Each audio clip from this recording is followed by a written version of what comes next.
A very good morning to you, Venerables. Nice to see a lot of old friends. I think we date back to very old times. And also, just now I was talking to Venerable Kondanya, and we recall back to 1977, when he first visited Malaysia, and I was in Malacca at that time, under Sikyai, Malacca, and we went for a tour of Malacca. So I like to introduce a little bit about myself. I'm what we call normally a traveling salesman. Traveling salesman means every weekend I'm somewhere else selling a product. Either I am in Nalanda, or I am in Kinrara, or I am in Sambodi, Setialam, or I'm in Bandar Utama. And my product is basically the Dhamma. And I inherited this trait and tradition from our Venerable late Chief, K. Sri Dhammananda. I remember when I first graduated in 1978 from the university, because the 5 years of university years is basically spent here in this home. So we were from Malacca. When we come up to KL, the first place we have to visit is Buddhist Maha Vihara. That time was called Buddhist Temple Brickfields.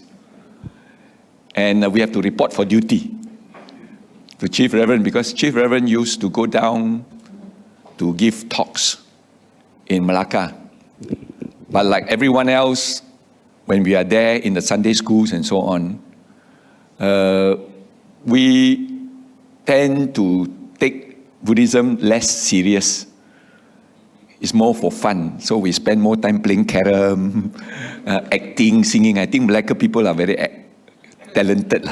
They can sing, they can dance, they can act, and they can joke. So I was one of the comedians. And whenever Chief Reverend comes to give a talk in Malacca, Sikyai, usually it's held in the hall. It's like a hall, but it's actually no walls. It's only half of balustrade wall at the side. So that makes life easier. Whenever we don't like the talk, we just jump out of the wall and escape. And my partner in crime is always Brother O Kim Leng. We are among the same batch. So both of us, we are the comedians of the group. So we will then jump out halfway, and Chief will notice us. And you will always ask, where is the two boys who always jump out of the fence? So when we report for duty in Kuala Lumpur, that was the first place we have to report, and then he remembered, this time you cannot jump because all got walls. So every Friday we are here, and every Sunday we are here. Of course, most of the time we will spend the whole weekend trying to help him in his work and so on. And in that aspect, we learn from him very much. He will be sitting, so more of like lying on his couch in the Bante's room, and he will be shaking his legs. He's now his favorite way of lying down, and then he will shake his legs. And then we will sit at the foot of the couch, and then we will ask him question, and he will answer. So this was the apologetics that we got to learn from him, through question and answer. And I think we basically was very impressed with his answers. Scientific, logical, very simple to understand, and a lot of anecdotes and stories. So learning the Dhamma this way makes you experience. And Dhamma is actually not knowledge. Dhamma is experiential learning. That means from the stories itself, you can see yourself fitting in and see where you will have to be. So after my graduation, then I was posted to Johor in a little town called Kota Tinggi. Oh, that was a cowboy town. Kota Tinggi, a lot of smugglers, right? Because it's near the Kota Tinggi River, and from there you go into the Johor Straits, and that is where all the very cheap electronic goods will come in. And his first instruction was, yes, good, you are going to a new place. All you have to do is now be my salesman. I will give you 2 boxes of books with pamphlets. Last time our books are little booklets, very easy to read. Not like now, so thick. Huh? All these are very thick. Finish reading or not? After that, go home, you put in the shelf. Hopefully one day when I retire, I will read. But that retirement never came. So those little booklets were actually very meaningful. It contains probably about 10 pages and very simple to understand. Why worries? Why not fear? Why do you fear? What do you call? And the various cultural practice explained correctly. So he says, okay, you take these few boxes of books and put in your car. And I was actually having a Mazda 323. At that time, very, very trendy lah. Mazda 323 with a hatchback. Oh, lucky easy, that one. So you put all your books at the back of the car, lift up your hatchback, it's already a shop. So every Tuesday and Thursday, where Pasar Malam happens in Kota Tinggi by the side of the river, Kota Tinggi River. For those of you who have been to Sasana, what you call Santi Sukarama, the meditation center. So that was a center I started when I started Kota Tinggi Buddhist Society. And so it's also a Chief's outreach program.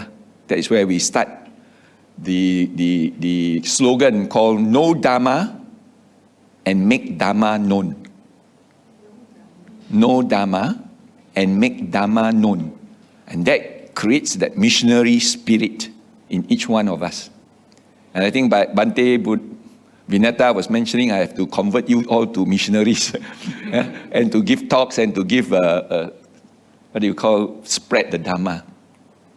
So every Tuesday, Thursday, I will park my car there and I'll open up my booth and I'll distribute the little booklets.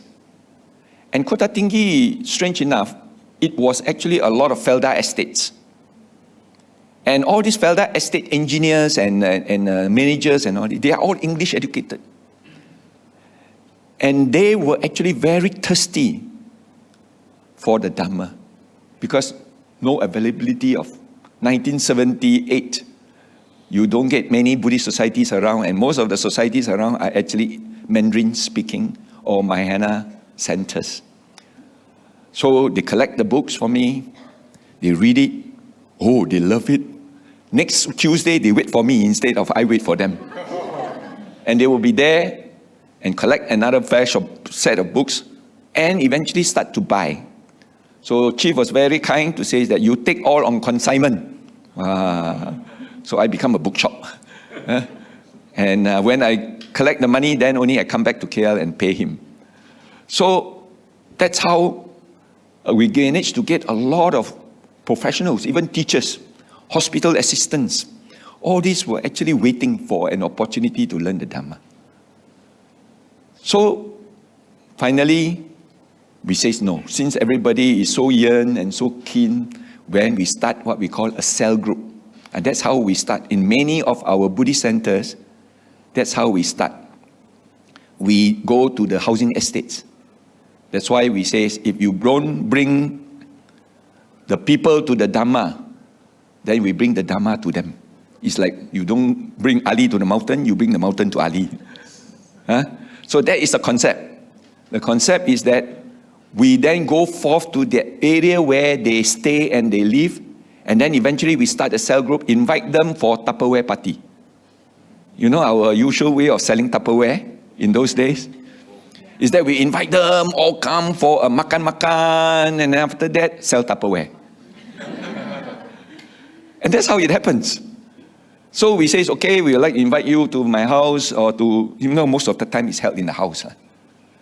And then subsequently, we then start to get them interested in a Dhamma where we give a talk after the makan-makan.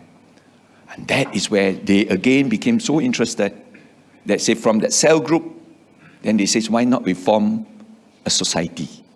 Why not we form an association? So Kota Tinggi Buddhist Society started from there.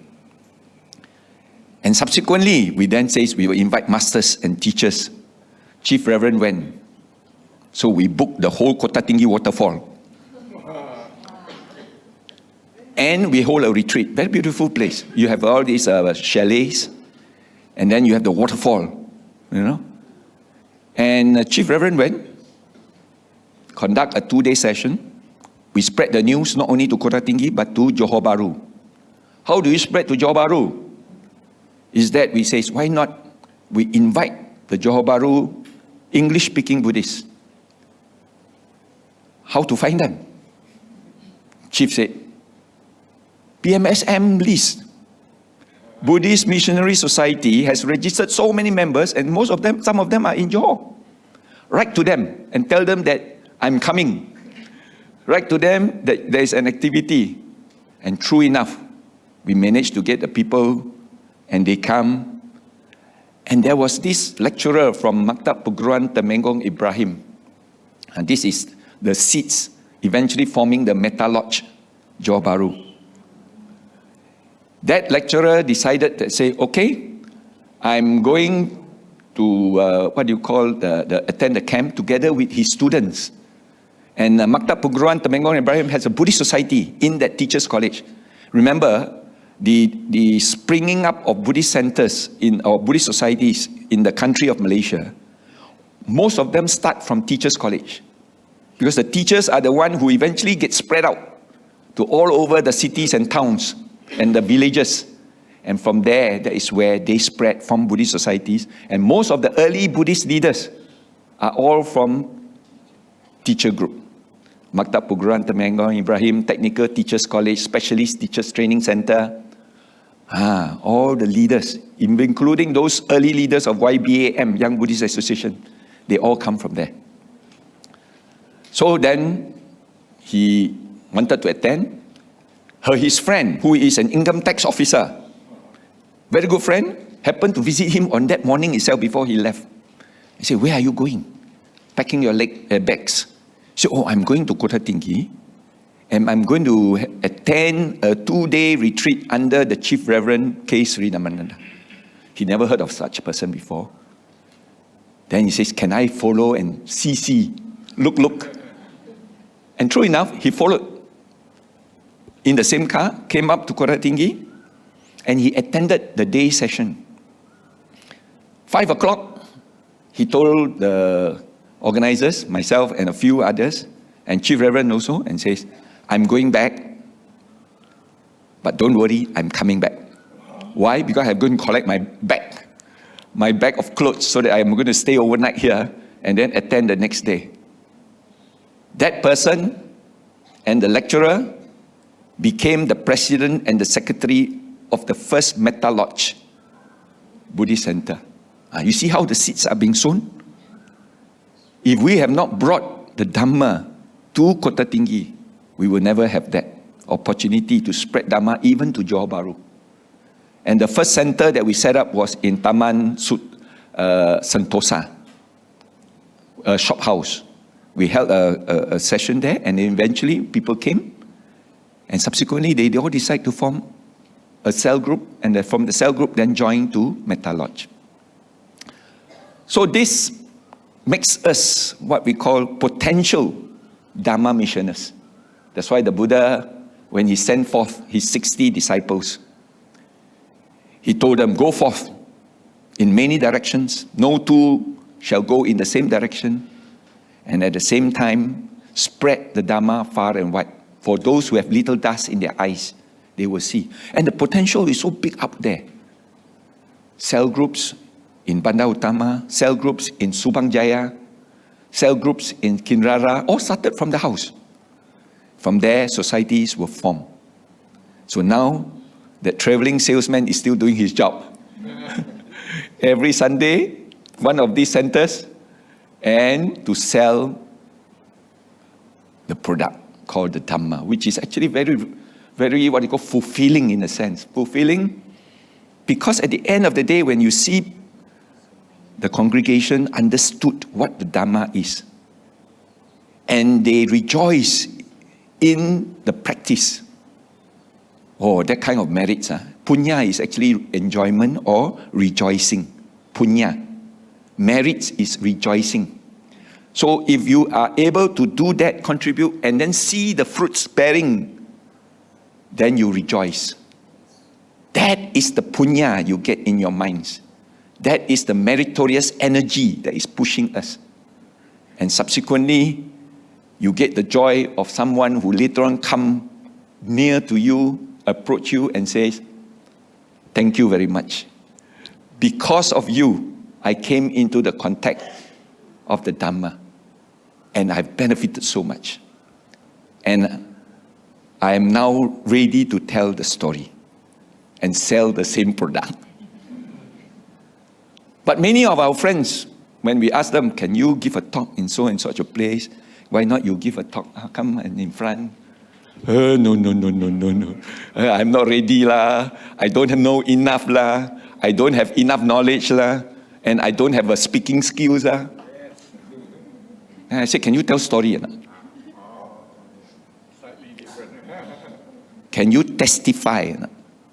You see, the Christians, what did they testify? They say, well, before 5 years ago, I was following this religion, that religion, knowing very little. But 5 years later now, I have changed. I have transformed. I've become a better person. I become less fussy. I become less angry. I become more patient. I'm now more happy.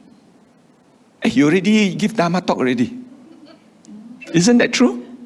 You already share your experience. You already tell others how you have rejoiced in knowing the Buddha's teachings. And finally, you are now an epitome of a Dhamma speaker. Or who knows, one day, you will also be famous, post on the wall, your face. And this is the nature of missioners.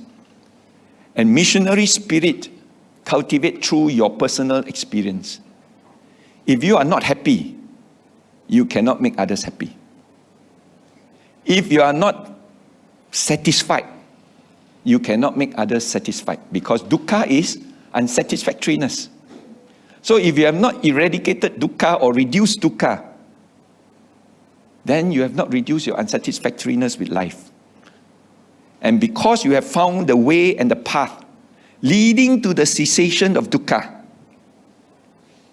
then that sense of fulfillment that, yes, I am able to control my mind, I'm able to manage my emotions, I'm able to share my goodness and good-naturedness with everyone. And good begets good. Merits begets more merits. Good karmas leads to better and good karmas. So that is the progression that eventually we will lead. Today we are not talking about merits. We are talking about gratitude. Right? Now the spirit of gratitude is very important. Because until and unless we are grateful for something that we have benefited, grateful to someone who has provided the conditions and the benefits for us to progress in our life, for us to transform through this experience, we will never be able to go forth and improve ourselves. And then give the respect and honor to the process, give the respect and honor to our teachers, give the respect and honor to our parents, give the respect and honor to the environment that has provided for us, and even to our bosses. A lot of us paste our boss picture on the wall. Every time angry, take an arrow. How many of us have pasted a picture on the wall of our boss? And every day go there, thank you very much for giving me the salary every month, for giving me the promotion that I deserve, or for recognizing my abilities and my talents. Unless and until you are grateful for what that particular person has done,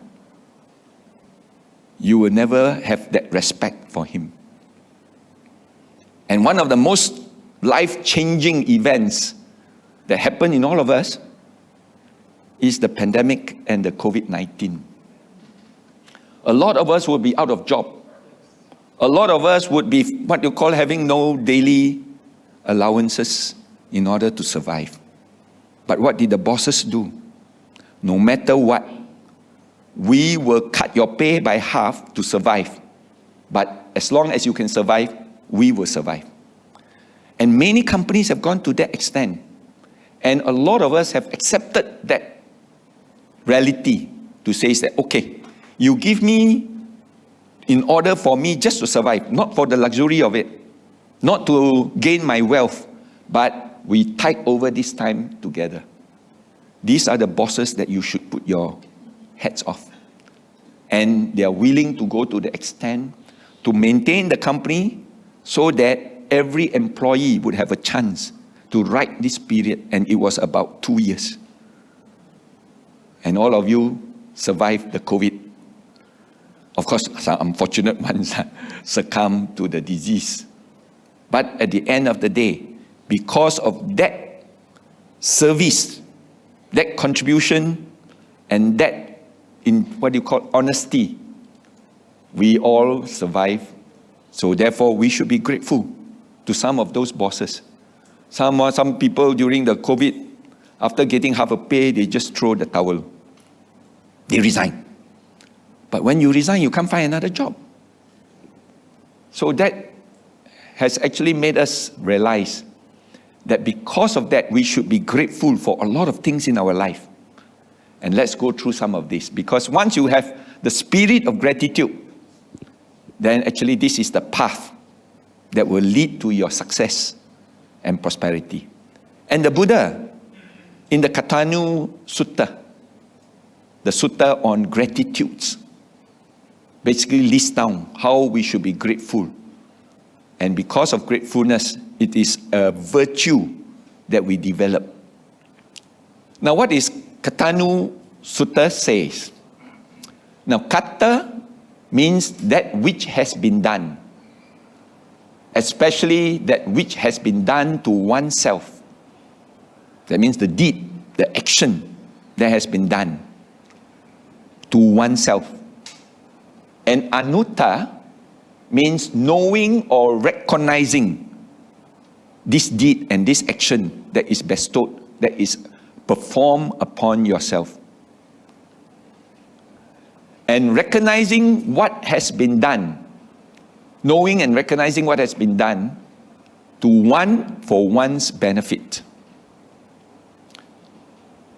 The Buddha paying respect to the holy Bodhi tree after enlightenment.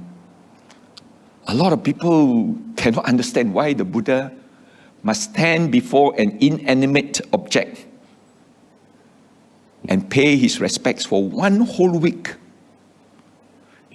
gazing, respecting at the Bodhi tree. Because this was the Bodhi tree that sheltered him. This was a Bodhi tree that protected him, providing all the shade and comfort during his last lap of struggle. And out of gratitude, he stand before the Bodhi tree and pay respect for 1 whole week. In the sutta, the Blessed One said, what is the level of a person of no integrity? Because eventually gratitude determines integrity.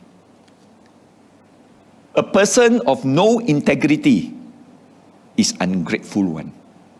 True or not? You can straight away ring in your minds already. That if you don't have integrity, there's no means for you to be grateful. You become ungrateful because you are able to even betray the people who actually go to length to help you out, to support you. You are even able to cause harm to those who have actually given you all the benefits and supporting. This ingratitude, this lack of thankfulness is advocated by rude people. It is entirely on the level of people with no integrity.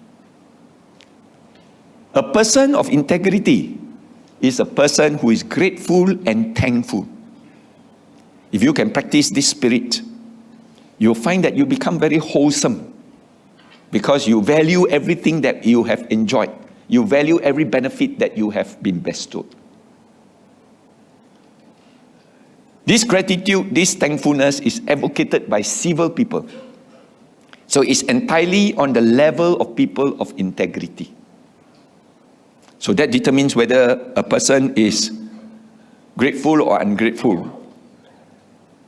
It's always depending on whether that person has integrity or no integrity. To be grateful is most blissful. Where do you find this? In the Mangala Sutta. And in this discourse on blessings, the Buddha has mentioned that to be grateful, gratitude, you feel very blessed. You feel very at peace. You feel in bliss. People must always be grateful. The Buddha is always full of praise for gratitude. Persons who are ready to help are rarely found in this world. Sometimes even coming forward without being asked. So these are the people that you owe a lot. These are the people who out of the blue becomes your benefactor, your supporter. But rarer still are those who remember and are grateful to those who have helped them. If we are grateful, we are sure to be happy. That means to say not only the person who is bestowing the benefit, the moment you realize all those benefits and then was very thankful and grateful, very rare. You get people who are like that. Sometimes they take for granted. You can help them. You can support them. You can lend them things. After that, mo ngan thai. They have no what you call, not even a fraction of their mind has you inside it. Without this quality, a person will forget his parents, his relatives. Relatives. A lot of time when your relative ring the doorbell, what do? Ding dong. Then you peep through the window. Ayo, this uncle, this auntie, this cousin is coming to see me. Must be want to borrow money. Must be want to get some benefits out from me. Must be, trying to dig out some of my wealth. But remember, when you are in hospital, when you are in the coffin, in the wake, which is the first group of people that comes? Your relatives, your cousins, your uncles, aunties, your siblings. They will be the first to arrive. Not because of property, not because of your inheritance, but these are the people who eventually will gather together. I remember when I was working in Vietnam for a stint, about 2 years. I noticed that when I went there, I wanted to open a bank account. Because salary got to be banked into an account. Then I went to the bank says, you can open a savings account. They said, can I have a checkbook? He says, Vietnam no checkbook. Everybody pay cash. Then can I have a credit card so that I can use in Vietnam? Sorry, here no credit card. Then I said, how do you pay all your tenancy, your rentals, your bills? Cash. Your salaries are also issued in cash. And every time our salary day comes, I have to send my officers to go to the bank with a sack. And the bank officers doesn't keep money under the table, he keeps the money on top of the table. And you'll be stacked with all the Vietnamese dongs. And then how much? 50 million. Wow, 50 million. 50 million only how much? Put inside the sack and says, okay, sign. Then what did the boy do? The boy take the sack, put on his shoulder, go out there, taxi. And then bring back to the office.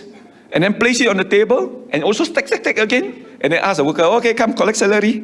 And then one stack to you, one stack for you, one stack for you. Cash society. Of course, now different already lah. But that was only in the year 2008.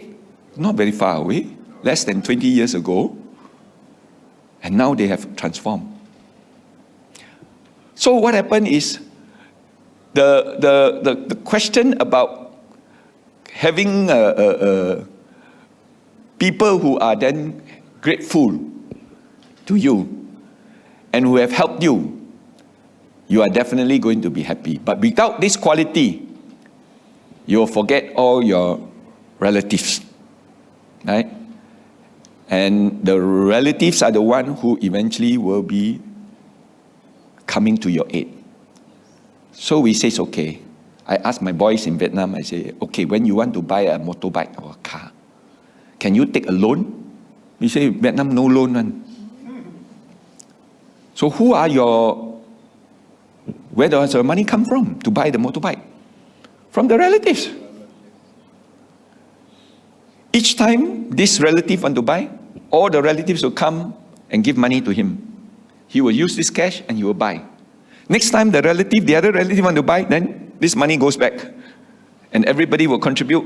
And then it's like the olden days, we have this called ton tang, you know ton tang.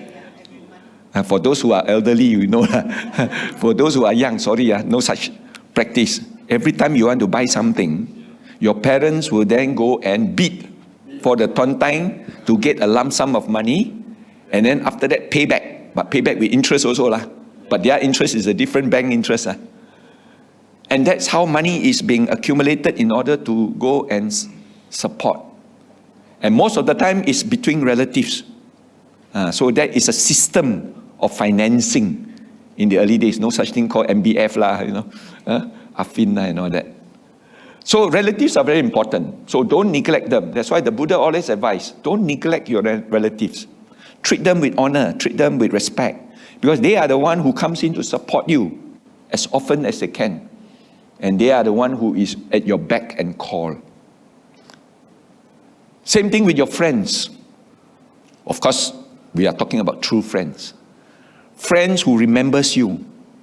Friends with the one phone call, they are already at your doorstep. Friends who always think of getting something for you. I remember there's one friend of mine that whenever he goes anywhere, knowing that I'm a Buddhist, he will collect a Buddhist book for me. And then he will say, I come back already, I got a book for you. And it was a Buddhist book. So it was an honor. And you actually have very deep gratitude for him. Then you also have teachers. Now without teachers, we won't be what we are today, isn't it? All of us have teachers, either spiritual teachers or secular teachers. We all learn from our teachers. And the best teachers is always your parents. And finally, of course, those who teach the Dhamma. And that's why we pay respects to all the Bhantes. We pay respect to all the venerables. Because we learn from them. That's why until today, we all owe a very deep sense of gratitude to the Chief Reverend. Without him, the Dhamma in this country would not be what it is today. And we always sort of like, whenever we have some merits that is being accrued, the first person to think of in order to transfer, Chief Reverend. Parents come second. He turns his back on them just when they could be helped by him, or when they are in need of aid. A selfish person who seems to try and isolate himself. So on the other hand, the grateful person makes for harmony and peace, and he will always be remembered and loved. Okay, until here, any sharing or any questions? Anyone? Testimony? Potential speaker. Anyone? Then we continue. Garawocha niwatocha, santuticha katanuta, kalena dhamma vasanam, savanam, etang mangala muttamam. Being respectful, humble, contented, grateful, and listening to the Dhamma at suitable time. This is the highest blessings. You don't have to go very far to be blessed. You don't have to go to the extent of climbing up the highest mountains to be blessed. Just carry on these virtues. You're already having blessings of the highest degree. Ajahn Chah gave a teaching wherein he said, the Buddha taught the virtues of Katanu and Katavedi. Katavedi means paying back. Out of gratitude, you help him. Out of gratitude, you support him or her. Of knowing our debt of gratitude and trying to repay it. The Buddha has always mentioned this, that always gauge the debt of gratitude that you have to your parents, to your teachers, to your bosses. And as you start to think about and reflect upon it, out will grow your respect and your honor and your katavedi. Katavedi means your actions in order to repay those debts. I always remember one uncle of mine. Every time before the school reopened, my parents will bring me to see this uncle. This uncle was actually a very great man. He runs a photographic shop in Malacca. New Light Photo Company. He was the first person to bring Kodak. You know Kodak? Now no more Kodak. Finish like Nokia also no more. He was the first person to bring Kodak cameras, films, chemicals, and my father worked for him. Because my father, at the age of 12, the parents passed away in Johor, Yong Peng. And this uncle, together with his wife, goes to Yong Peng and seek out my father and brought him back to Malacca. From there, he bring him up and eventually offered him the job in the company. And he became a salesman. I inherit the salesmanship from him. And he goes to all the various parts of Malaya at that time in order to sell to the photographic shops and so on. And this uncle of mine will, on every occasion, before Chinese New Year, I will visit him. Before the school reopened, I will visit him, and he will make sure that I'm provided for my school books that is to be bought, and also for my school uniform. I remember this, even until this very day, the debt of gratitude. And again, same time, whenever I do any transference of merits, whenever I do a Dhamma sharing, at the end of it, when we transfer merits, these are the few persons that appears in my mind. And I will visualize him as well and happy, smiling and talking to me. And by this, may he rejoice wherever he may be born. That sense of gratitude is that if you can't repay them when they are alive, you repay them even when they pass on.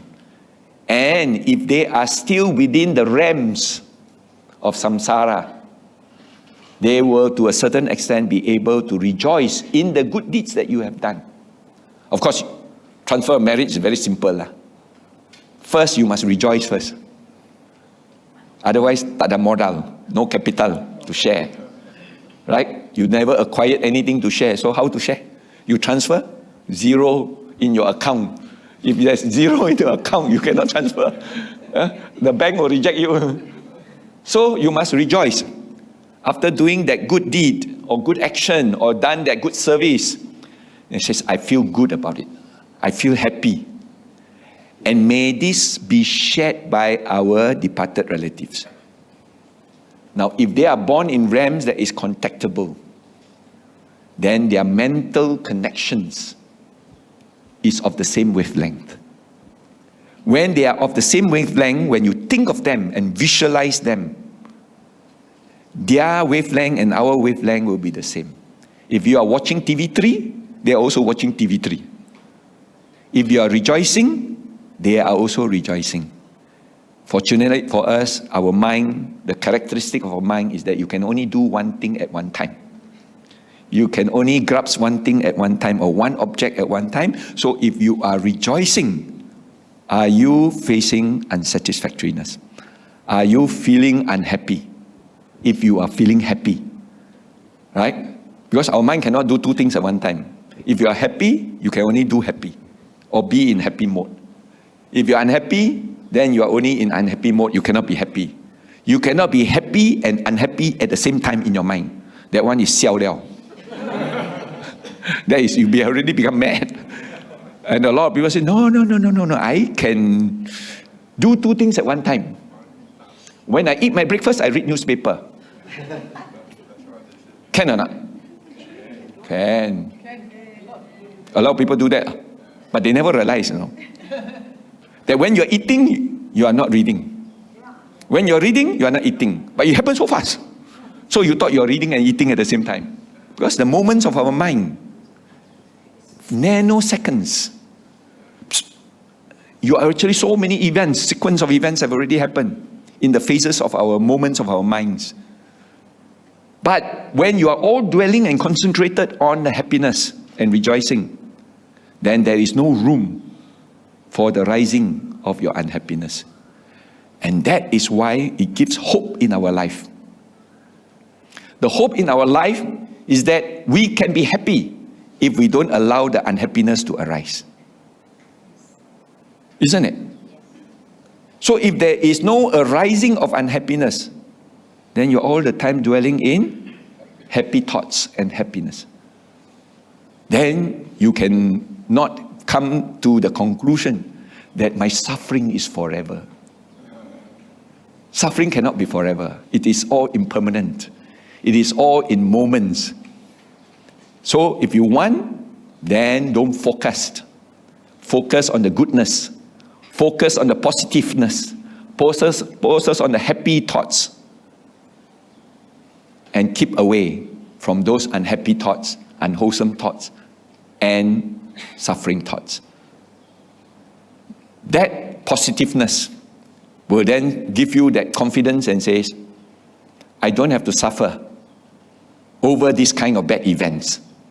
Let it go, let it go, let it go. In its place, dwell on the happy thoughts and rejoice in those happy thoughts. And your mind be accustomed and what you call habitually trained to only dwell in happy thoughts all the time. Then you're at peace, you're happy, and you are determined. So this kind of virtues then gives us the sense that you are having a sense of gratitude, and that gratitude dwells in you all the time. So it's a training. It's a conditioning of the mind, actually. A conditioning. Gratitude is an antidote for tough times. Right? So when times becomes tough, times becomes difficult, don't worry. Think of all the gratefulness that you should be. If I am facing this trouble, there must be others who will be facing worse trouble than me. So I'm grateful for what I am suffering now, because it is less than what others suffer. And when you have that kind of thought, then you don't feel so depressed, don't feel so down and remorseful. Then your mind becomes positive. And that is the training that we all are.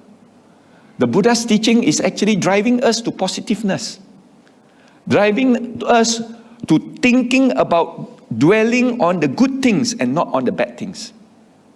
Then you become habitual tendencies, and that is called conditioning.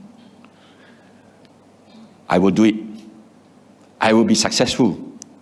I will be happy. I will be free from disease and harm. I will be free from sufferings.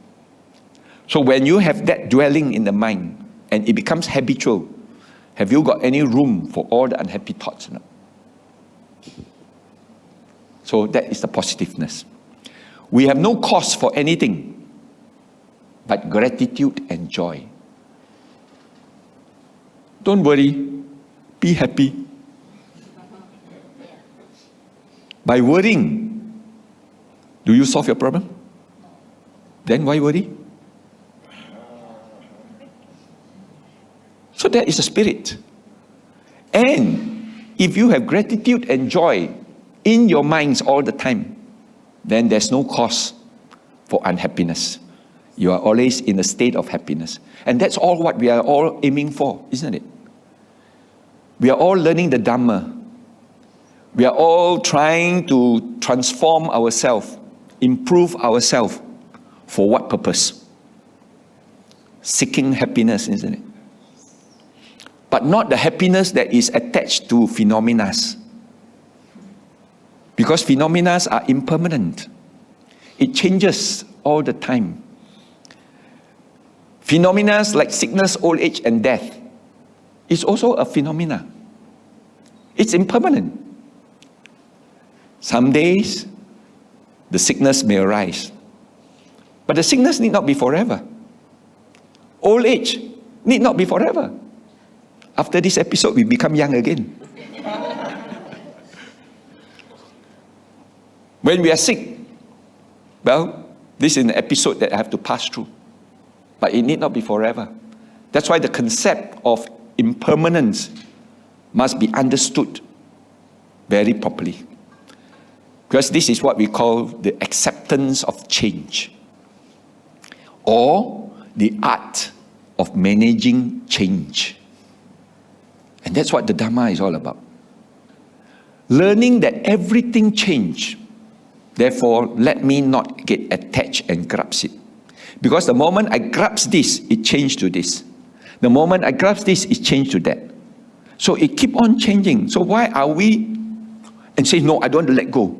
Because the moment you hold it, it has already slipped on. The moment has already passed. And that's the Buddhist concept of living in the present. Living in the present means, if you worry about your past, does it help?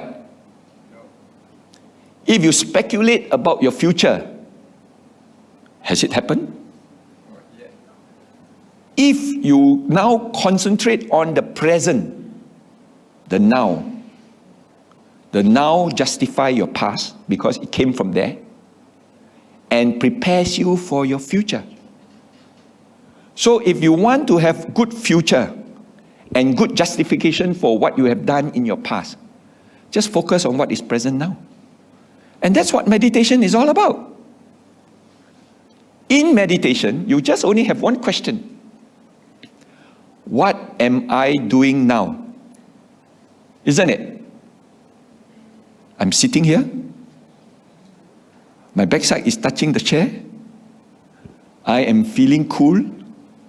I'm feeling calm. And there is this thought that arises in my mind. And this mind changes into stories developed from there. 4 bases of mindfulness. So when I say, what am I doing now? Are you thinking about your past? Are you thinking about your future? You're only focusing what you are experiencing now. So when you are experiencing now, you are not disturbed by your past and you are not disturbed by your future. And this is exactly what meditation is all about. What am I doing now? I'm sitting and I'm breathing. Nothing else. I am in the position where I'm sitting on the chair, I can feel the chair. This is Kaya Nupassana. Then I'm feeling cool, I'm feeling calm. This is feelings. This is Vedana Nupassana. And then I am having a thought that arises in my mind as I sit and I focus, and a thought of orange. That's the color of the robes of the monk. And I'm aware. And I'm at the present watching this. That is called Chitta Nupassana. And then from there, I develop into a story and says, oh, color of the robe of the monk. Today, it's Friday, I have to come to Buddhist Maha Vihara to conduct a short session for them. That becomes Dhamma Nupassana. 4 bases of mindfulness. But if you are in Samadhi or Samatha, then you don't worry about your 4 base. You just worry about what are you doing now. I'm watching my breath. Don't think of anything else, just watch your breath. And you are watching the present moment of breath. So therefore, the Buddha has actually says that if you are dwelling on joy and dwelling on gratitude, you are free from suffering. You free yourself from the bounds and the binds of suffering. Let's rise up and be thankful, for if we didn't learn a lot today, at least we learn a little. And if we didn't learn a little, at least we didn't get sick. We are still sitting here, not in the hospital. And if we got sick, at least we didn't die. Sick only, can still recover. Just take medicine, maybe tomorrow will be okay, or a few days later will be okay. So let us be thankful. Let us be grateful, right? So gratitude is an antidote for the poisons of greed, hatred, and delusion. Now remember, we have defilements. And greed, hatred, and delusion arises each time we dwell our mind on our 5 sense doors. That's why the Buddha says the cause of suffering is your attachment to your sense doors. Isn't it? Because of the eye, hear, smell, taste, and touch. And each of them is a door that leads to the mind, which is the base. Now let's assume that you have an object which is pleasant to see, beautiful, right? And that object then comes through the eye. The eye sees it, but the eye doesn't do anything. The eye passes the message to the mind, and the mind says, oh, beautiful. See some more, see some more. Eyes open up bigger. Neck stretch out longer. Body starts to move. And the objects want to go to the corner, also go and stretch, because want to see some more. The more you see, the more you want to see. The more you want to see, the more you want to see.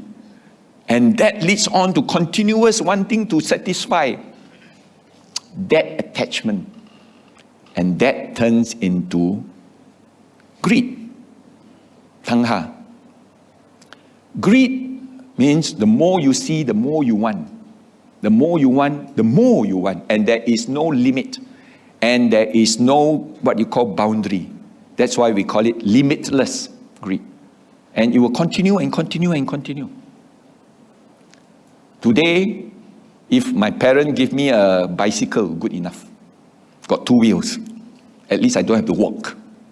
When I was young, you tell your parents, buy me a bicycle, please. So the parents say, okay, save enough money, buy you a bicycle. And then you had a bicycle, oh, happy. So happy, you know. And then, of course, every day polish some more.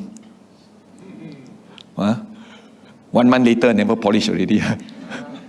The attachment becomes not so great.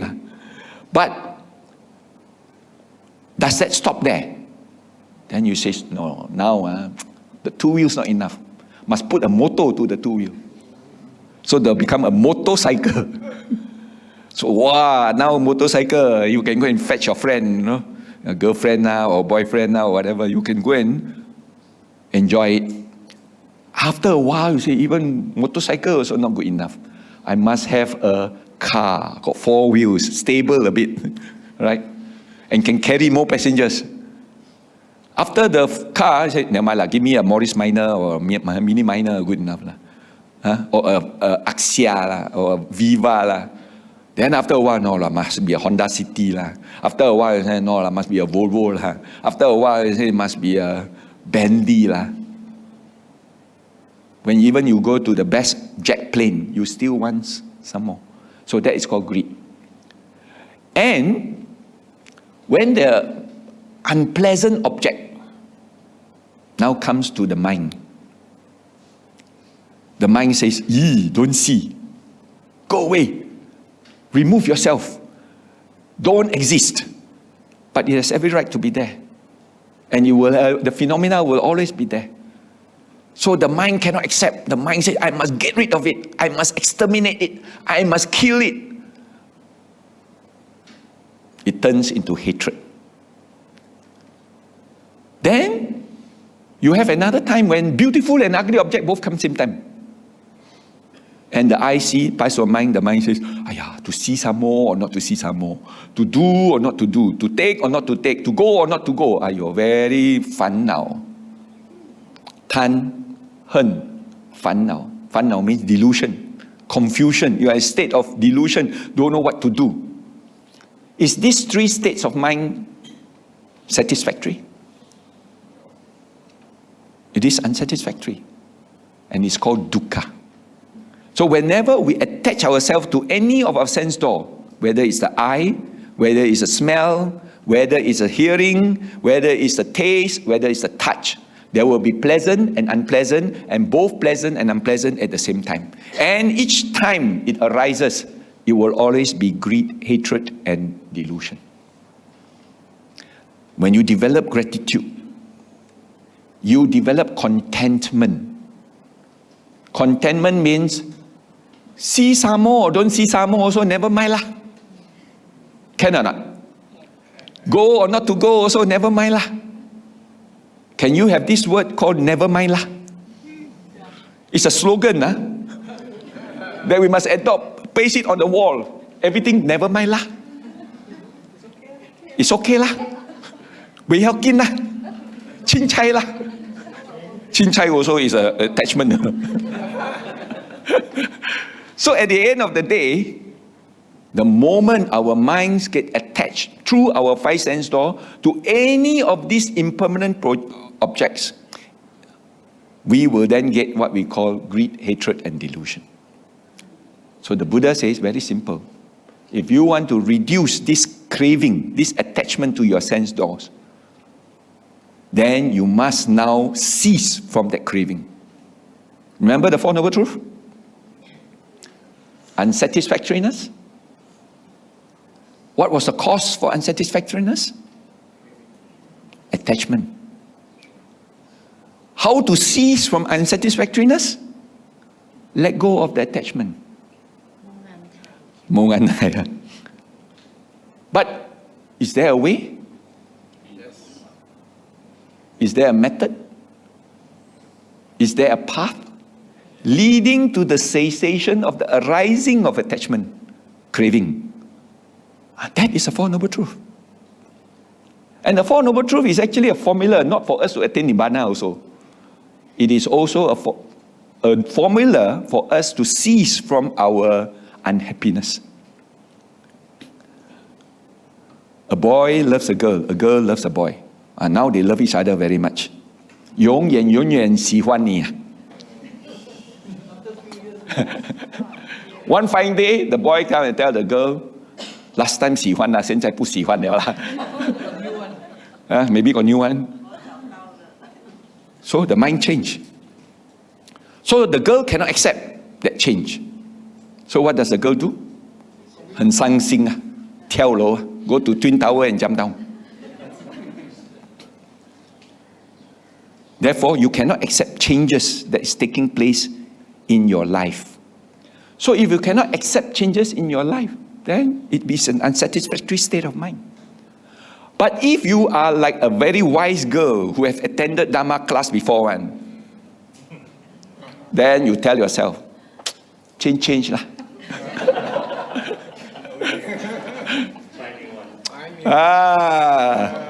There are so many fishes in the ocean. Why say must this one? Die also you have to have this one. Go lah. The moment she thinks like that, 会跳楼吗？不会了。Won't jump from the Twin Tower anymore. Where is that unsatisfactoriness? Where is that remorsefulness, the depressed mind?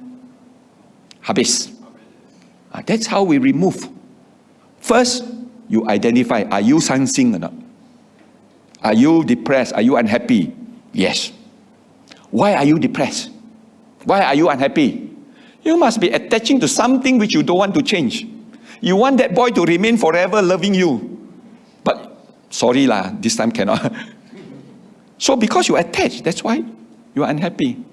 What if you let go of the attachment? Let it go. So when you cease from the attachment, where is the dukkha? The formula works. The Four Noble Truths works. Isn't it? So whenever we face with any eventualities or any circumstances that we do not like and we want it to stop, it doesn't, we will always have unsatisfactoriness in our mind. But if we accept it, we manage it and accept it, that unsatisfactoriness ceases. It may be slow, but at least it's on the way of being dissolved. That is the meaning of the practice of the Four Noble Truths. So therefore, when you have gratitude over the situation and says, I'm grateful for being alive already. I don't even need to have what we call a boyfriend or a girlfriend. A lot of people live their life like that. They are happy, right? Huh? No need to fun now. No need to think of the word divorce.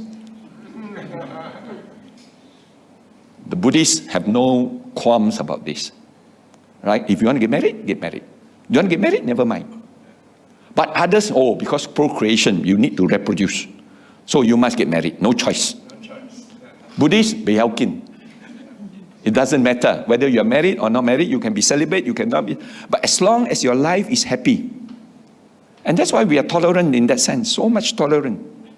That we even accept people who are LBGBT. Or L what? L? LG. B. LGQBT or BQT? Even that also we cannot. But I tell you a story. I wrote an article because I was interviewed by a magazine. And they wanted to know the views of Buddhists for homosexuality and LGBTQBT. So I told them very simple. I said, in Buddhism, we don't rely on procreation. But in Buddhism, we say that if the person's mind can be developed until to the extent of being free from suffering and attain happiness, that is the most important issue. Development of the mind. So whether he is a male or a female, or whether he's a homosexual or LGBT, the mind which can be developed to become an arahant, to become a saint, to become wise, is paramount. The article came out. People read, I think lah. Then I received a phone call. From somewhere, don't know where. Don't know how he got my number. Oh, Brother Charlie, thank you so much. We are very grateful for you for this article. It really supports us. Anyway, are you one of us?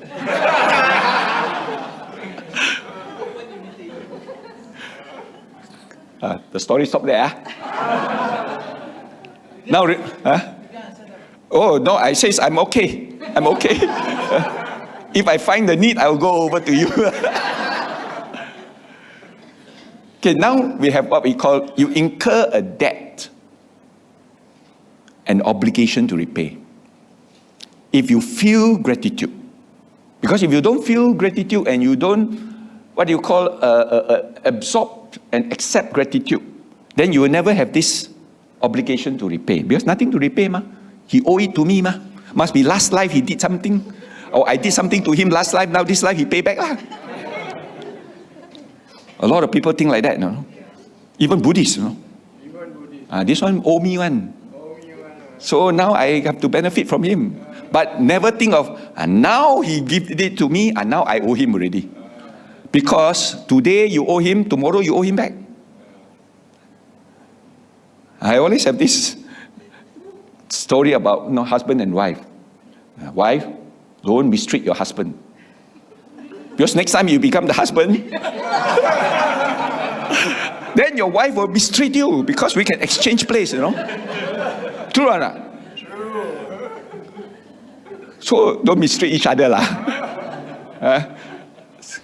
So if we can understand this and understand a debt that we have generated, then there is an obligation to pay back. So when you understand that you have an obligation to pay back, you did it without any more, what you call, resistance. You will tend to say, yes, what is the problem? I will help you. Because this person has been helping me all the time. Now is the time for me to shower him back the benefits. That's how life becomes harmonious, and that's how society becomes cooperative, right? And gratitude is a response to kindness, isn't it? It's very simple. Because someone is kind to you, now you be kind to others. A lot of people who goes over to what you call, help the poor, you know, like Uncle Kentang. His philosophy is very simple, because when I was young, someone helped me. Now I pay back, not necessarily to the person who helped me, but to others. And because of that, that's where charity, generosity develops from there. So the virtue actually can derive from gratitude, as long as this gratitude is being realized. What's the time? It's 10 o'clock. Do you need a rest? Wow. So we don't even have to divide this talk into episode 1, episode 2, episode 3, like a series. Like, are you okay? So we finish at 10:30, isn't it? Okay. So we go on. So gratitude, yes, 5 minutes break. Some of you may want to. Any questions? Let's go on questions. Anything that you do not understand or you want to know further a bit, I'm here to answer, because we say the Buddha always have this open hand. And that's true, you know. Actually, there is no answer, no question which the Buddha or the Dhamma cannot answer. You can ask any question under the sky, and there is no, what you call, problem of answering. Okay, that's why you mentioned the concept of cell group. Cell group is a terminology only. Terminology is that you begin to start certain activities from a smaller group, and the smaller groups comes into certain location. So you practically organize groups by group, and from there then it's like what we call the raindrops. Slowly pull them and coagulate them into a single large dewdrop. So the water collects. So this is like a collection. But of course the Christian used that first. But when the Buddha sent forth his missionaries, the 60 missionaries, they also go to different places and set up cell group. They didn't say, I'll go to one temple already. There's a temple ready for them. They have to go under one of the trees somewhere, and then eventually start to talk to 1, start to talk to 2, start to talk to 4, start to talk to 8. And from there, that cell group slowly grow. That is the meaning of a cell group. So of course, there's no copyright issue here. We won't be sued for using it. But at the end of the day, this is a very effective way to actually spread the Dhamma. Sometimes, you know, you get people who comes to you. I always get this, Mr. Charlie, why I see you every day smiling only? Come, sit down. 5 minutes. I don't have to knock bells or ring bell and hello uncle auntie, give me 5 minutes. I want to come and tell you about my savior. This one don't need. This one chike lei. They come and ask you this question. Why are you smiling all the time? Let me tell you the secret. How I actually free myself from all the tension and stress. Because I always have this favorite topic called Dhamma in the management of stress. And actually it's a very good distressing exercises that we do, mental attitudes that we cultivate. And actually it reduces stress. And when you reduce stress, you feel relief, you feel happy, you feel rejoicing. Actually, you don't have to tell people. They know that you are happy. You don't have to tell people, am I happy? Do I look happy? They will say, why you look so happy, man? Then that is the time. So happiness, once it arises in you, you are very cheerful, you are very at peace, even your complexion will get better. Ladies, And why you never grow old one? That is also another question. Answer question. Come, I teach you the art of forever young. No need to use bio young and all the what do you call elixir and like SK2. So this is important. That's why laughing is a good medicine. It's the best medicine. If you laugh it out, if you relax it out, you will feel much more healthier, much more at peace. And somehow or other, good begets good. And you find that you get more friends. You find that you are less fussy about things. You find that you are less angry over situations. And you find that you are calm in dealing. Especially in my office, Because I'm the CEO of a public listed company before I retired. So every time in a meeting, whenever I reprimand them and says, no, you all cannot do this. After the meeting, some of them will come to see me. Datuk, I thought you are a Buddhist. Buddhists never get angry, man. I say, who said so? Siapa cakap banyak? Buddhists can get angry, but not for a long time. You like that all the time, of course, stressful lah. If you catch and let go at the same time, you are what you call disappointed over certain things. You reprimand them, and at the end of the day, come, let's go for coffee. Isn't it? So tak ada simpan dendam dalam hati lah. We call it tidak simpan dendam. The English is don't keep in your heart all the unhappiness and angry and anger and so on. So anger management is also one of the important topics. So my favorite topic is stress management. This one. And the art of managing changes. And the what do you call the philosophy of letting go. And the what do you call the way to live now. That one, Eckhart Tolle, very famous for that. But these are topics, and I think Thich Nhat Hanh is also a very strong Zen master on this concept called living now or living in the present. Try living in the present, you free yourself from a lot of stress.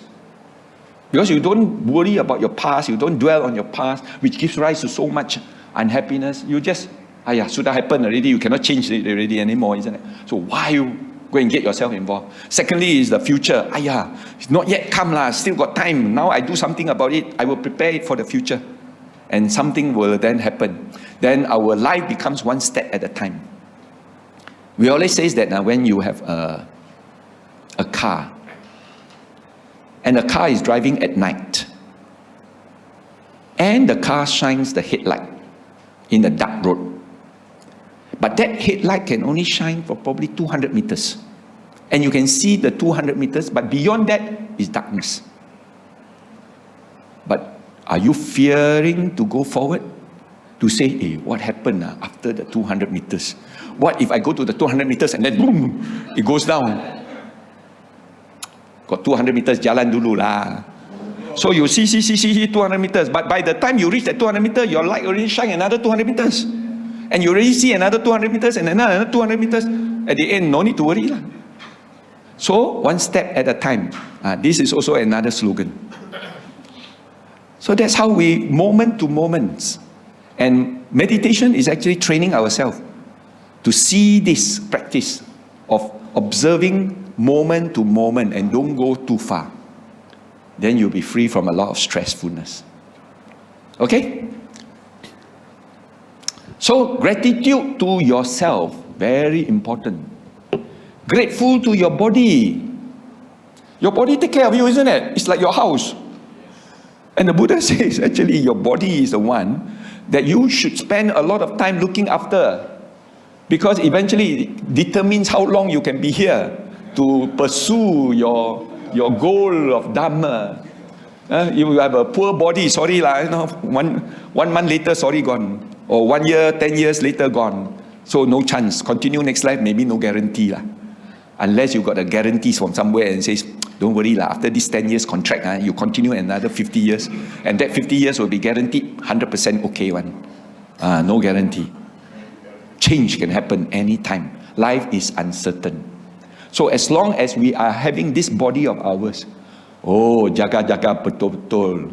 Don't, waste this opportunity. Rare is a human birth. And it is this body that we should be grateful that it has supported us so many, especially our heart. Pumping and pumping and pumping, never surrender one.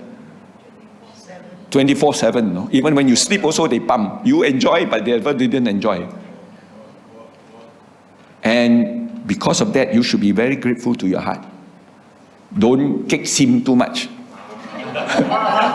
Don't break your heart too much. Always make sure that your heart is always in good state. So, grateful to yourself, grateful to your achievements, grateful to your abilities, grateful to your, your well-being. And when you're grateful to oneself, automatically you'll be grateful to others. Because this is the circle. And by interconnectedness, we are linked to everyone. Imagine, there are 35 of you, 35. And there are 35 energy bubbles here. And these 35 energy bubbles plus this one, 36, is part of a big energy puzzle. And if this puzzle moves and vibrate, it can also cause the vibrations of the other bubbles or the inter-bubbles that is in between you. Because we are all one. We are all connected by the same energy, the universe. And we actually affect each other. If we are all at peace inside this hall, anyone that steps in here will also feel the energy.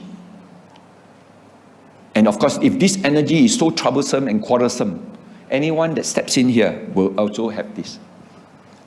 That's why we say that if a family doesn't have good energies within that environment of a home, then anyone that comes in can actually feel it. So we must promote this energy. Don't be like Donald Trump. Give up climate change. Because the climate affects us. It's part of the natural phenomena.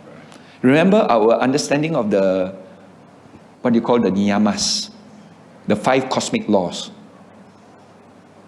Bija niyama, Utu niyama, Kama niyama, Chitta niyama, and Dhamma niyama. So these 5 cosmic laws practically governs. It's the natural laws. And what did the Buddha did for 45 years? He teaches nothing but the natural laws. And this is how natural law works. And if you live in harmony with the natural law and be in peace with it, then you will be free from the repercussions and the consequences. Don't go against it. Like karma. Karma means you go against the natural flow of energy, then you will get an equal and opposite reaction. Whenever you put an action, there will be an equal and opposite reaction. If you go on a bad energy, there will be a bad response. If you go on a good energy, there will be a good response. And it is natural. No one determines it. It is just this mass of energy that any time when we disturb it, then we have to face a consequence. We are now facing it. All the natural calamities, all the big typhoons and monsoons, is because we never take care of our environment. And we thought that we are not part of it. We are actually part of it. Anything that we do contributes to it. Anything that happens there contributes to us. So if we understand this universality or oneness of our energies, and what is our energy? Our energy is part and parcel of this universe. And what is this universe? This universe is just one bundle of energy. A pulsating one bundle, big bulk like our heart. Create, destroy. Create, destroy. There's no beginning, neither is there an end. And that energy continues and continues and continues. So that's why we all as Buddhists, we don't have the Hari Kiamat. Because our Hari Kiamat is actually the beginning of another new universe. Collapse. Because it's collapsed, it will then expand. And in its course of expansion until its limit, it will collapse again. And then it will expand again, it will collapse. Each expansion and each contraction is called one kalpa. And during one kalpa itself is when so many Buddhas can appear. And that is the what you call the measure of time. And that happens continuously. And this mass of energy can neither be created nor destroyed. You cannot create the energy, neither can you destroy the energy. It only transforms from one form to another. If it doesn't exist in this form, it will exist in this form. If it doesn't exist in electrical, it will exist in mechanical or wind. If it doesn't exist, then it exists as heat. And then it goes on and exchange, and the transformation then takes place. And it keeps on doing this. So we need to understand this as part and parcel of the natural law. As long as we live in harmony with it, then we'll be free from the consequences of it. When you follow the laws of God, you'll be free from the punishment of God. When you follow the laws of Allah, you'll be free from the wrath of Allah. When you follow the laws of nature, then you'll be free from the consequences of nature. Everybody teaches the same, but different story only. Alright? So, gratitude to the situation, and be grateful that the energies has not been so disrupted that we can still survive with this temperature, with this sunlight, with this earth still supporting our food and materials, and that we can all still live harmoniously and happily, barring all the warmongers trying to create all the wars and disturbance to the world. So gratitude to the people who made possible in the making of our food. Things like this. Who plants the rice that we have? Be grateful to them. Who plants the vegetable? Who lay the eggs? Chicken also we must be grateful. Of course, our said, no, it's not the chicken, it's the farmer. Hey, the chicken don't lay eggs, farmer, so what? Correct or not? So, be grateful to the chicken also, and to the pigs and to the animals that sacrifice their life. That's why when you are not a vegetarian and you take meat, make sure you finish every bit of the meat out of gratitude. Some still leave one big chunk and go to waste. Oh, my poor animals sacrifice their life in order to feed you, and yet you never justify it, and you still leave all the waste. So now when you eat fish, make sure you see the bones only lah. If can possible, chew the bone. But of course, if you don't take meat, better still lah. That's why we always say that as an understanding of our body system, we become less meat eater when we grow older. And our body cannot digest anymore. That's the time we have to actually become vegetarian. It helps us in our last lapse of life. Right? Then you say, I don't eat meat, next life lah. This life stop. And you then, what you call, be a vegetarian. Not for the sake of what you call avoiding the killing animal, but it's more to yourself. Gratitude to this body of ours. Right? Now, gratitude is strongly associated with greater happiness. It helps people to have more positive emotions. Agree? Right? And it relishes good experiences. When you see your gratitude being what you call recognized, and the person, after receiving your payback, out of gratitude you pay back, and when they receive it, they continue to serve others also. They become what you call inspired. That you see, all my efforts didn't go to nothing. What you call the rewards is that this person then recognizes it, this person then continues to serve others. So it's important to relish those good experiences. Thirdly, it improves your health, isn't it? When you are very grateful to your body, grateful to your environment, grateful to your parents, grateful to everyone, then you will be grateful.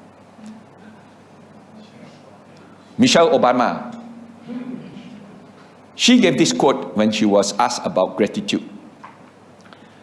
We learn about gratitude and humility that so many people had a hand in our success. From the teachers who inspired us to the janitors who keep our school clean. And we were taught to value everyone's contributions and treat everyone with respect. How many of times when we enter into a building and we see a janitor, we greet them, good morning. We don't treat them as if like they are slaves who has to do this work for you because they owe it to you. But because you owe it to them, that's why you have good environment. So by doing that, you create humility. Secondly, it is a joy that you are even able to thank the janitor, the cleaner, the security guard who keeps the building safe. Good morning is all you have to do. Or how are you today? That one, do you have to pay to say that? BMV one, free of charge. But you see the value and the positive emotions that you create. So happiness in itself is a kind of gratitude, right? It is not happiness that gives us gratitude. It is actually gratitude that brings us happiness. So if you want to be happy, fill yourself with gratitude for all the things that you have been bestowed. So gratitude is the key to happiness. So when gratitude is practiced regularly from the heart, it leads to a richer, fuller, and more complete life. It is impossible to bring more abundance into your life if you are feeling ungrateful about what you already have. Because the thoughts and the feelings you emit as you feel ungrateful are all negative emotions. And they will attract most of those feelings and events into your life. The law of attraction.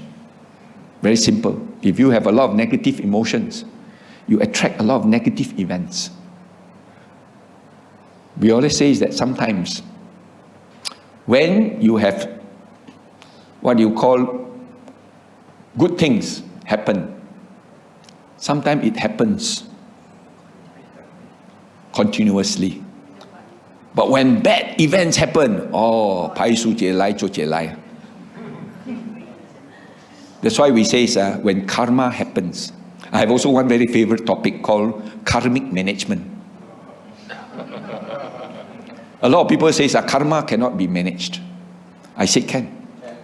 You can manage your karma. You don't have to succumb to your karma. You know that you have done the bad thing, but you recognize it, you confess to it. That's what confession is all about. You confess to the deed that you did not do right. By doing that confession, you then protect yourself from doing some more of this. And at the same time, that confession will then make you become more positive. So when you understand karma, karma is such that when the seed ripens, it will only ripen if your conditions are right. It's like when you plant a mango seed in the desert. Will it turn into a mango tree? Wow. Wow, that one, which desert? China can do it, I think. But we say that when the conditions are right, you don't have to tell the mango seed, mango grow lah, germinate lah. When all the waters are there, the temperatures is right, the sunlight is there, they will pop and you will grow into a huge mango tree to take care of you. So karmic management basically ensure that no matter how much karmic seeds you have sown, whether good or bad, they all have their conditions for its arising.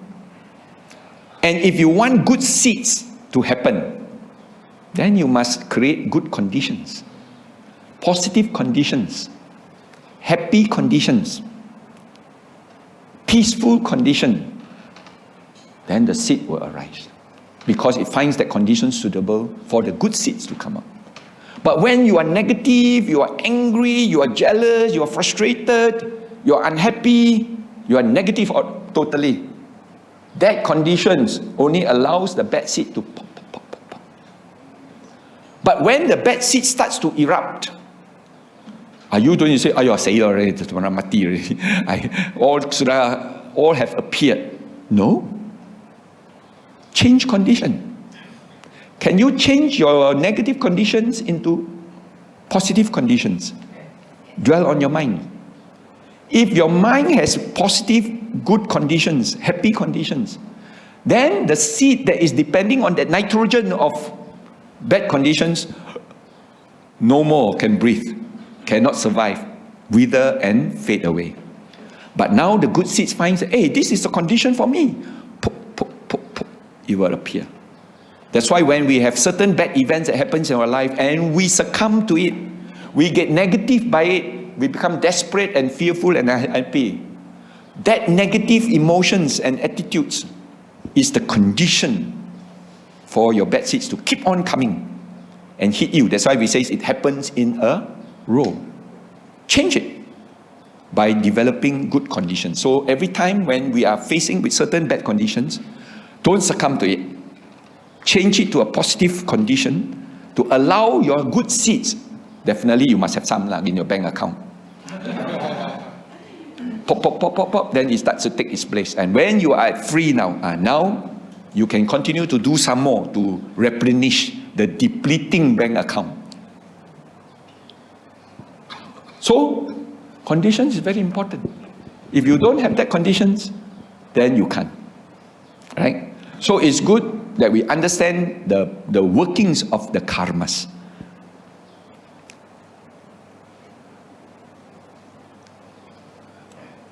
So a grateful heart is a magnet for miracles. In the Dhamma Niyama, the last of the cosmic laws, is that miracles do happen when the conditions are right. One of the typical examples that we always see is that when one of our relatives is sick in the hospital, maybe just after a heart attack, and he is warded in the ICU. And in the ICU, you are surrounded by 4 walls of glass.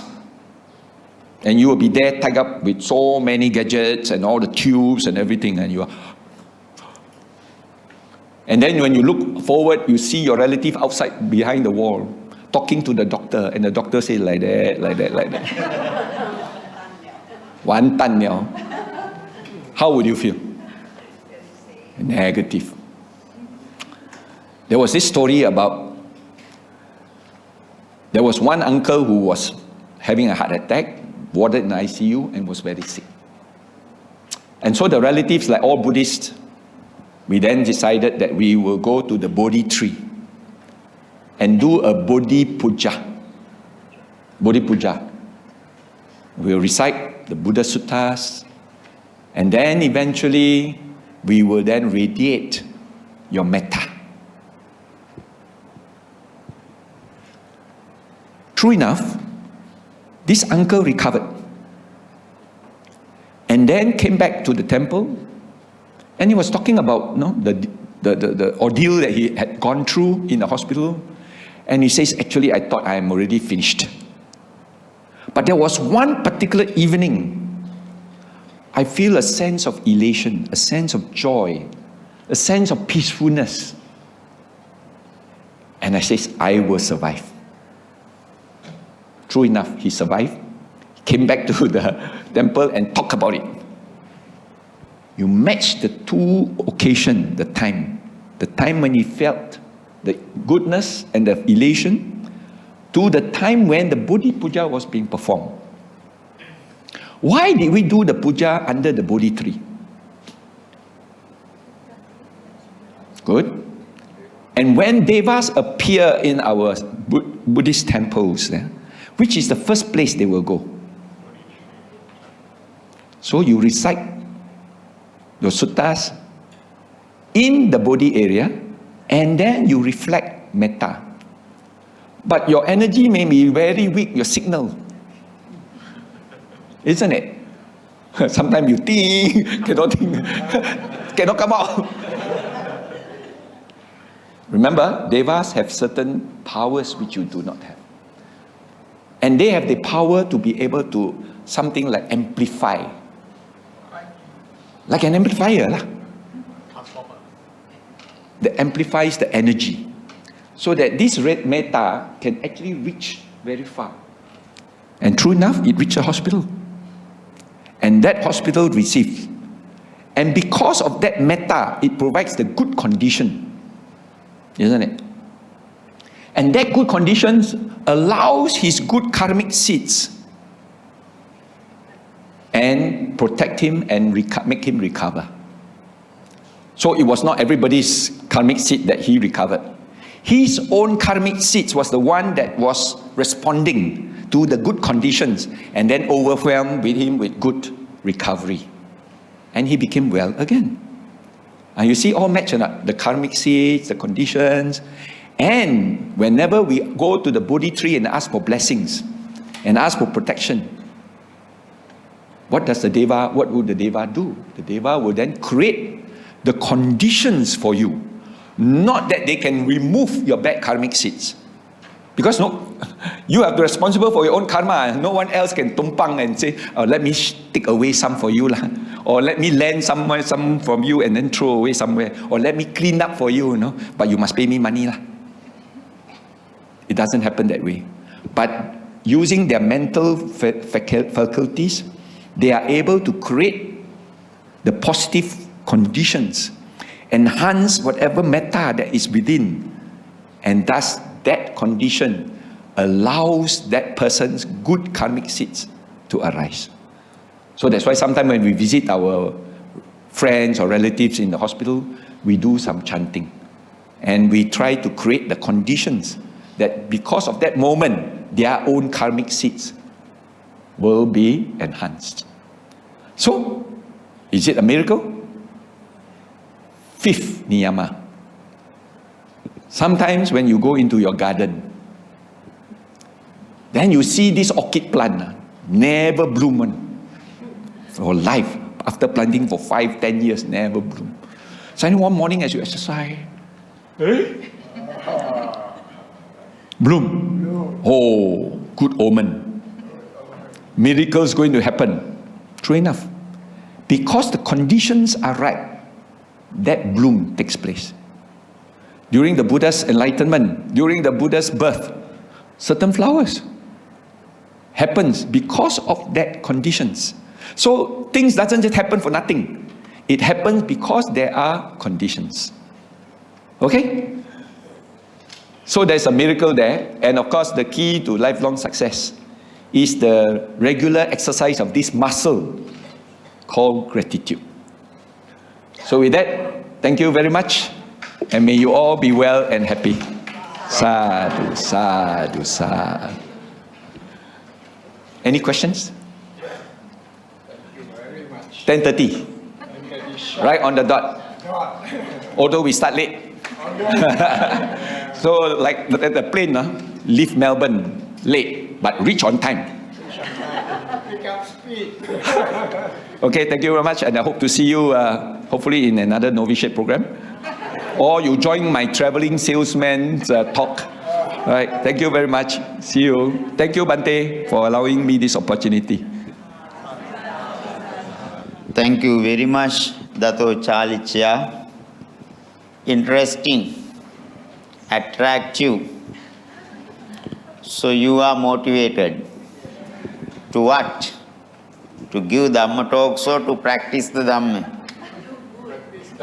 Practice the Dhamma.